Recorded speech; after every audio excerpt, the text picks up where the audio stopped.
നരേന്ദ്രമോദി സർക്കാരിന്റെ ഗ്യാരണ്ടിയിൽ ആകൃഷ്ടരായി മറ്റു പാർട്ടികളിൽ നിന്നും നിരവധി നേതാക്കളാണിപ്പോൾ BJPയിലേക്ക് എത്തുന്നത്. ലീഡറുടെ മകളും ആന്റണിയുടെ മകനും കോൺഗ്രസ് എന്ന പ്രസ്ഥാനത്തിൽ നിന്നും പുറത്തു വന്നതുപോലെ ഇടതു ചായ്വുള്ള പല നേതാക്കളും BJPയിലേക്ക് പോകുവാനുള്ള ഒരുക്കത്തിലാണെന്നാണ് പുറത്തുവരുന്ന റിപ്പോർട്ടുകൾ. CPM നേതാവും ദേവികുളം മുൻ MLAയുമായ S രാജേന്ദ്രനെ പാർട്ടിയിലെത്തിക്കുവാനുള്ള നീക്കങ്ങൾ BJP ആരംഭിച്ചുവെന്ന റിപ്പോർട്ടുകളാണ് പുറത്തുവരുന്നത്. BJP ദേശീയ നേതാക്കൾ തന്നെ ഇപ്പോൾ രാജേന്ദ്രനെ വീട്ടിൽ വന്ന് കണ്ട് ചർച്ച നടത്തിയിരിക്കുകയാണ്. PK കൃഷ്ണദാസ് അടക്കമുള്ള കേരളത്തിലെ പല നേതാക്കളും BJPയുടെ തമിഴ്നാട്ടിൽ നിന്നുള്ള ഒരു ദേശീയ നേതാവും വീട്ടിലെത്തി ചർച്ച നടത്തിയെന്നും മുൻ ദേവികുളം MLA പറയുന്നു.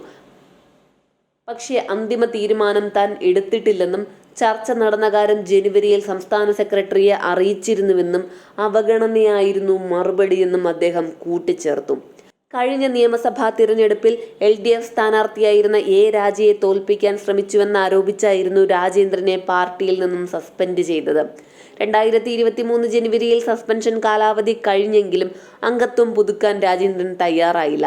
ഇതിനിടെ MM മണി ഉൾപ്പെടെയുള്ളവർ S രാജേന്ദ്രനെതിരെ രൂക്ഷ വിമർശനവുമായി രംഗത്തു വന്നു. കഴിഞ്ഞ 3 തവണയും മണ്ഡലത്തിൽ നിന്ന് വിജയിച്ച S രാജേന്ദ്രൻ ഇത്തവണയും ദേവികുളത്ത് സ്ഥാനാർത്ഥിത്വം പ്രതീക്ഷിച്ചിരുന്നു. എന്നാൽ ഇത് ലഭിക്കാതെ വന്നതോടെ സ്ഥാനാർത്ഥിയായി വന്ന A രാജയെ തോൽപ്പിക്കാൻ ശ്രമിച്ചെന്നായിരുന്നു S രാജേന്ദ്രനെതിരായ ആരോപണം.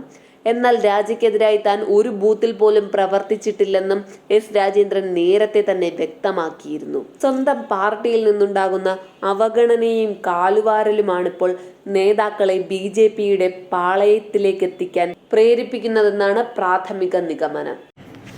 കൂടുതൽ വാർത്തകൾ അറിയുവാനായി ഈ ചാനൽ സബ്സ്ക്രൈബ് ചെയ്ത് ഫോളോ ചെയ്യുക.